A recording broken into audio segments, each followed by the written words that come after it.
Mrs Mittal हमारे पास hospital में कुछ रूटीन कार्डियक चेकअप के लिए आए थे।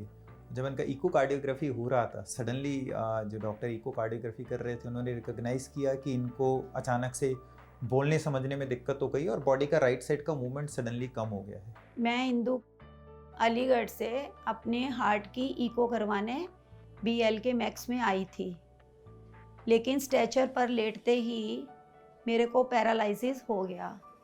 इतना ज़बरदस्त हुआ कि मैं बेहोश हो गई।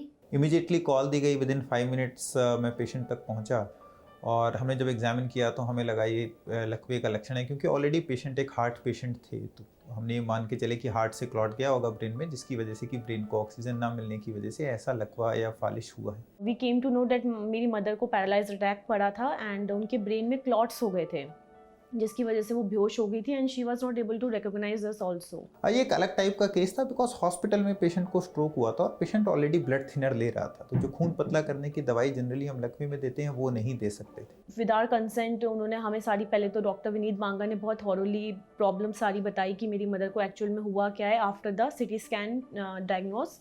देन उन्होंने हमारा कंसेंट लिया and then she took my mom to the operation theatre. तो हमने सीटी स्कैन में भी पेशेंट को शिफ्ट नहीं किया, डायरेक्ट जो हमारा सीसीयू है उससे पेशेंट को शिफ्ट किया हमारी कैथ लैब में। वहाँ पर हमने पेशेंट का सीटी किया, वहाँ हमें पता चला कि पेशेंट को कोई ब्लीडिंग नहीं है, ऑब्वियसली क्लॉटिंग है। उसके लिए हमने एंजियोग्राफी किया और हमें पता चला कि ब्रेन में क्लॉटिंग, और तुरंत उस क्लॉट को खींच के बाहर निकाला। मैं बिल्कुल ठीक हो गई हूँ, चल भी पाती हूँ, बोल भी पाती हूँ, सब कुछ याद है मेरे को कुछ भी नहीं भूला है।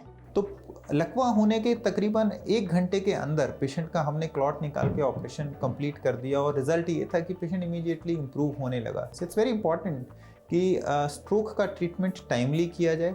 हर स्ट्रोक एक जैसा नहीं होता है। कई बार ब्लड थिनर्स चलने की वजह से हम कुछ स्ट्रॉन्ग इंजेक्शंस जो हम क्लॉटलिटिक मेडिसिन होते हैं वो नहीं दे पाते। उस केसेस में मैकेनिकल थ्रोम्बेक्टमी पेशेंट के लिए एक वरदान की तरह साबित हो सकती है, अगर वो सही पेशेंट्स के लिए सही समय पर किया जाए। And as we call it, time is brain. You have to reach the right hospital at the right time. Thank you.